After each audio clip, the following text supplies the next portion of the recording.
So this video is going to be a little just straightforward. There's not a script to it, just basic bulletin notes, and I'm just going to talk and record. So there's not really any editing and everything else. Pretty much just like in a podcast format, basically. Anyways, the point of this video is the reason I'm making it is I watched a video by somebody called Adam something, like that's the name he goes by on YouTube, and he made a video talking about how he escaped the alt-right. Now I've watched quite a few videos of different people who have done videos like that. But when it comes to Adam Something's video, what actually makes it kind of funny to me is the fact that, unfortunately, I actually relate a lot, which is funny because he's from Hungary, and I think if you're Hungarian, you count as white. I don't really know like those regions. I don't know if you're like if Slavic, Balkan, or how all that works. I'm guessing you just count as white. But I'm saying that because I'm a black guy from Philadelphia originally, and yet I too always fell into this whole alt right thing. See, the blackness part is actually very, very relevant because of the fact that I'm a bit older. I'm near my 30s, and I was raised around a lot of older black people. In fact, when I moved from Philly and moved to the burbs in Jersey, I lived around military black folk, older vets. So these are people that were born, and like my great grandfather, who I lived with, was born 1917. So these are people that went through racism, the whole civil rights era. These are people that experienced it. Every single one of my neighbors, these are World War II vets, Korean War vets, and Vietnam vets. Every single one of them and their wives, they all experienced overt racism. For some reason, I was struggling to get that word out. And growing up myself, I got to see what it was like to be profiled. I've been with my mom when she got profiled by the police. We had a family friend come around, like got profiled by the police. Now, I've seen some of these things. Also, when it comes to politics, the fact that I was around these older black folk, things like getting the talk on how to deal with police, which I think almost all black people get. Things like how to represent yourself as a black person. Things like the N word. In fact, if you use nigga around any of those people, you would hear it, which is part of the reason why it's not really part of my vocabulary, even though I used it there. And things that are just happening in like everyday politics. They would talk about those things. And they would talk to you about those things if you were in the vicinity and you asked questions about it because they didn't treat you like you were a dummy, even though you were a child. If you asked questions, you would get answers. So even with all that, I still somehow, some way, almost fell into the alt-right fucking rabbit hole because teenagers are so fucking gullible. So, given the backstory, we almost always had a family computer in my house, which was at least where I lived at. For the other kids, was kind of rare. There might have been like a family computer, but it was like some other people might have been like the parents or whatnot. But I almost always had access to it, so I was always on the internet, and always on Google and whatnot. Around 2007 was when Ron Paul emerged. It was also when I was listening to Alex Jones. Now, yes, he was still a little crazy then too. However, a lot of things they were talking about was true. The Alex Jones of then and the Alex Jones of now are actually kind of two different people. Even now he's way more of a sellout. Like, he always had some little crazy conspiracies where even like 14, 15-year-old me was like, I don't know about that. But then when you see documentaries about like how they were talking about the first responders for 9/11 and how they were sick, which was something, at least for me, wasn't readily available information. It wasn't things that were really being talked about in the news and whatnot. That gave him some credibility. Same with Ron Paul. So like I said, always having these older black folks always talk about politics and always spoke to you and whatnot and talked about things like, especially George Bush. George Bush was a hot topic. In fact, the entire Bush family was a hot topic for a lot of the people I were around. But because of that, it kind of worked like a double-edged sword. So like where Alex Jones had credibility because he was talking about things that was true, Ron Paul gained credibility with me because he was talking about things that was true, like how he talked about the 1953 Iran coup, which is something I had learned in school. In fact, a lot of the things I learned from the internet or the people that I was around. That's why, even though they were older black folks, so they had some old school ways about them, being black and being in a black community and having scenes like racial profiling from police, even when I was in the burbs. What that does is it shows you what the United States is, not the image that the United States portrays. So when you have Alex Jones talking about the EPA and what's happening to the first responders, and then when you have somebody like Ron Paul who starts speaking about during the debates, the 1953 Iran coup and everything, speaking on the U.S. Foreign policy and breaking down the illusion that the United States likes to portray, 14, 15-year-old me is going to be like, hey, these people have credibility to them. And of course, there was also Christopher Hitchens, who was kind of a popular figure around that time. As Adam says in his video, atheists when it came to skepticism, and I use that with massive air quotes, but when it came with the skeptics, they were pretty much the atheists basically ran the show. You would have people like Venom Fang X who are Christian. What's the word? Fundamentalists. Creationists. There we go. Who are Christian creationists, and they would always get like debunked by people like Thunderfoot, Amazing Atheist, and other people. Yada yada yada. I mean, this is the early days of YouTube. This is when Philip DeFranco was called Sexy Phil. If you look at my channel, I actually had a channel back then. It was Sexy Phil, the atheist, and just fucking music videos. That was that was YouTube at the time. But people like Hitchens eventually led you to people like Thunderfoot and Amazing Atheist and everybody else, because you would hear about him like debating Christians on like Fox News and other things, while also talking about Iraq and other stuff. And then clearly you're very curious. So what do? You hop on the internet and YouTube this stuff. But as Adam also says in his video, eventually that well ran dry because you're just repeating the same tired arguments. So where did they start going after next? Then you start getting a little bit of Islamophobia and then feminism. Now, being somebody that already knew of Alex Jones and Ron Paul, right-leaning figures were on my radar. So anyways, going back to the atheists, as I said, right-wing figures were on my radar, kind of not really because of the atheists, but also kind of because, they interlapped. So when the atheists started talking about feminism, and this is important to also say, like I also kind of had a negative view on feminism, dealing with other teenagers who were just equally as dumb and would talk about things that they didn't really understand, and so they made feminism look bad and everything.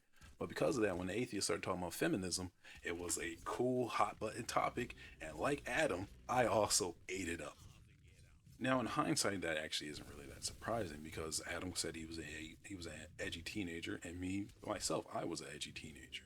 I had a lot of anger issues. I had a lot of things that I was holding in subconsciously. Like I buried a lot of emotions from things that I experienced and whatnot.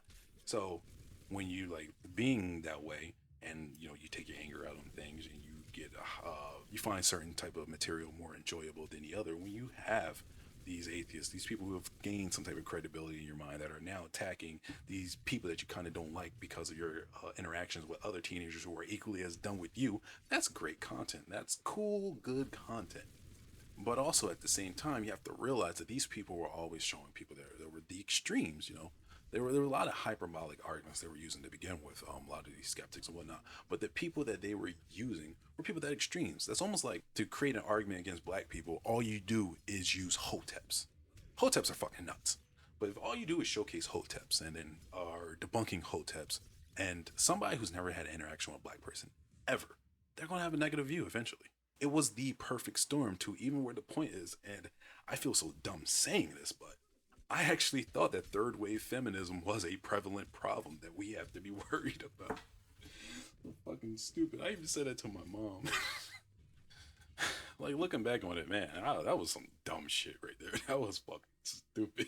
I was an intelligent kid, but I was also dumb. You're gullible as a teenager. That's all I got to say. So, of course, then comes Gamergate, and I'm in my early 20s. And while you know more in your 20s than you do as a teenager, you still don't know everything. I mean, you never know everything. I'm always learning, even to this day. But I was still a little dumb in my early 20s, too. So once Gamergate came around, obviously, I'm on the side of Gamergate. Now, I didn't really care about the Zoe Quinn debacle at all. Like, that shit didn't mean anything to me. I'm like, cool, who cares? But you have Feminist Frequency, Anita Sarkeesian's channel and everything, and feminists were the enemy. And some of Anita's videos, in hindsight, were problematic. Like, there was just some things that were cherry picked about them that didn't make good arguments. So you take some arguments that aren't good. You take feminists being the enemy, and then you get people like Thunderfoot and everybody else attacking her. You then learn about people like Sargon. So that's an interesting cocktail of things. But at the same time, being black and also being poor, meaning that I mingled amongst the people because I lived in an inner city, is also a big factor on what stopped me from falling further down that rabbit hole. So going back in time a little bit, Ron Paul got exposed for like a little bit of racism in a newsletter that he had like way back before I was born, I believe, or might have been way back before I was born or when I was young.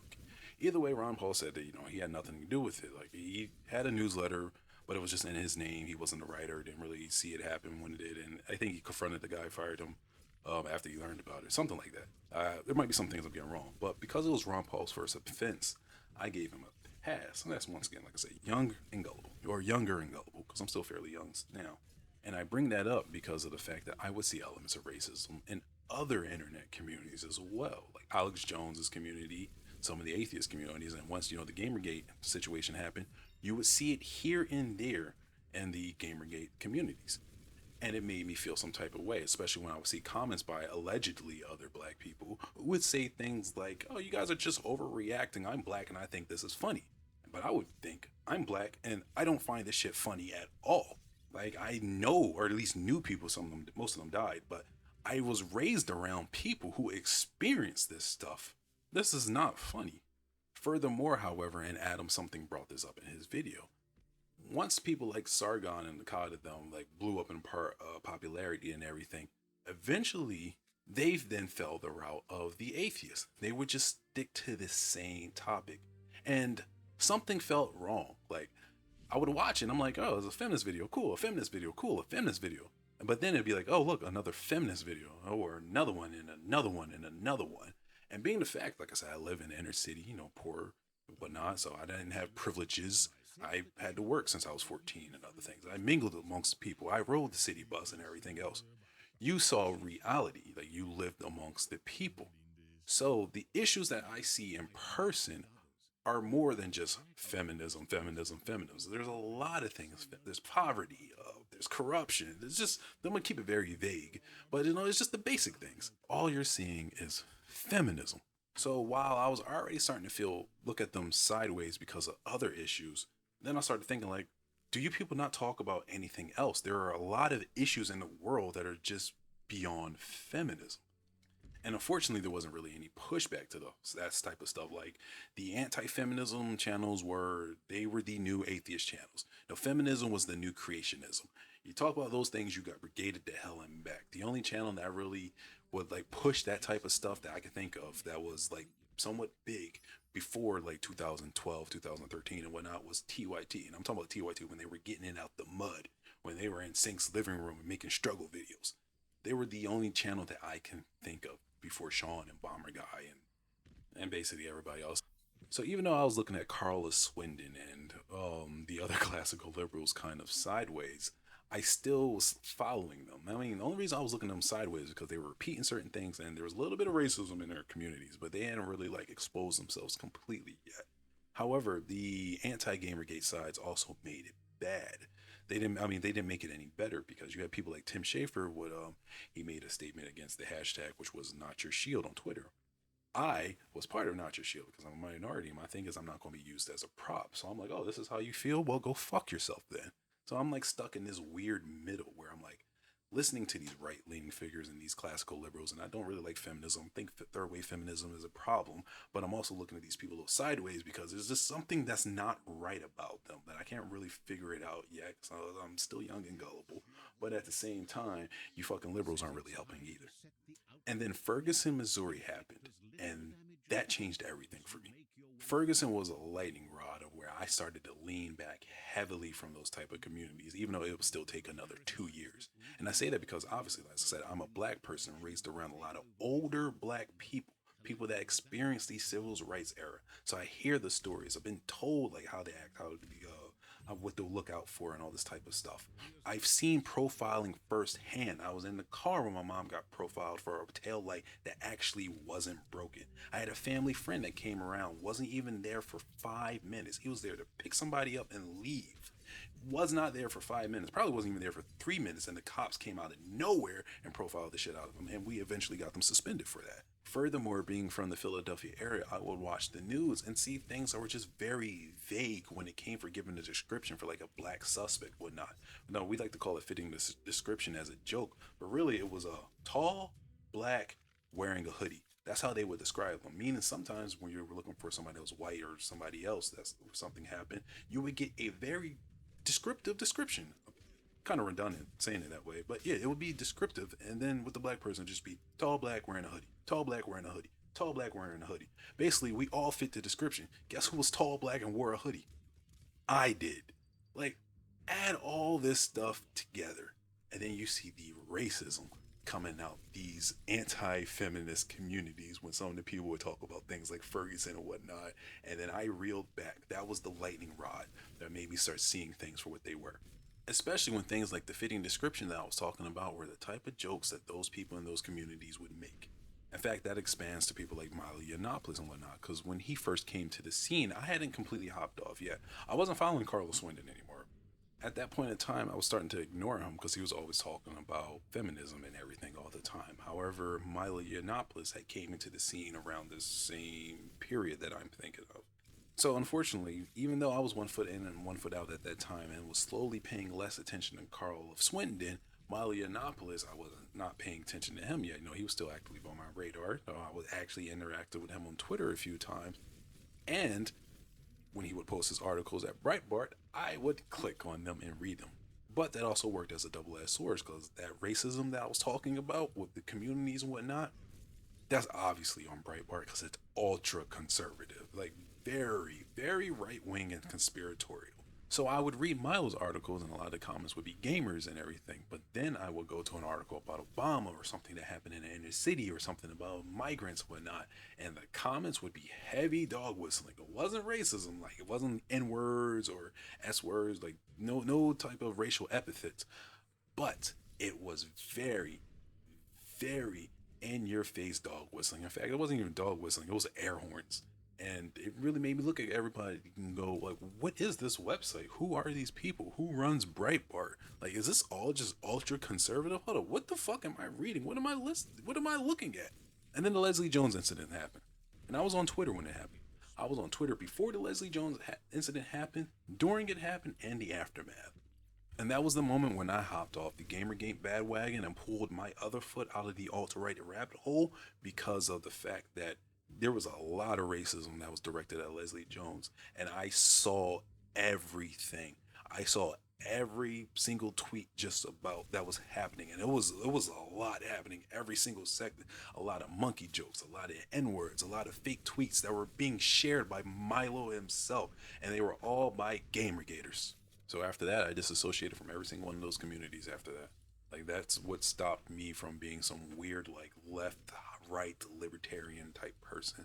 And then I just, like, spent a year in limbo just learning, reading stuff independently, like, having a lot of my world views actually changed when it comes to feminism stuff. And then as Adam brought up, Sean came to the scene with Sargon Can't Read, which that was just the icing on the cake for me, because it was basically the enemy of my enemy is my friend. But I wasn't still at the point where I am now, where I could actually make that type of video on Sargon and them. I was still learning. I mean, I'm still learning now. You're always still learning, as I always say. But it also helped me realize that watching H-Bomber Guy, and then watching Sean, and then running into Three Arrows, and then running to Majority Report, and all these other people on just how I was wrong on certain things. Like I said, I was left leaning on a lot of stuff, but then I was still like this weird libertarian on some other things because of the fucking internet and people I was listening to. That and going off to college and having to take like things like sociology class and whatnot definitely have helped. But that's my story, and I just wanted to share that because I found it really funny that two different people that live two different lives were from two different environments. I mean, he speaks English, but I'm pretty sure he also speaks Hungarian as well. Like, we just our lives are completely different. We have different experiences and whatnot, and yet somehow there's a lot of parallels when it comes to this alt-right stuff. And I'm going to end on this note because I'm thankful for all my experiences, but going through that actually helped me realize when other people were going through it, people that are white and from the suburbs, which really matters because they were in the echo chamber that I wasn't in. They were in that internet echo chamber. These people I'm talking about, they were kind of sheltered. So then they were talking about Jordan Peterson and like how they listened to Jordan Peterson, or talking about, how the Vice interview about Jordan Peterson, was kind of slandering him and other stuff and whatnot. And I'd hear it and I'm like, oh shit, he's about to fall down that rabbit hole, or she's about to fall down that rabbit hole. And then being older, now I was in my like 27 then and whatnot, I would be able to articulate, hey, you should be careful here because you're going to end up going down this path without even realizing it. And then eventually they started watching Majority Report and other people. So, that's just my story. And thanks, Adam, for making that video because now I got to share this.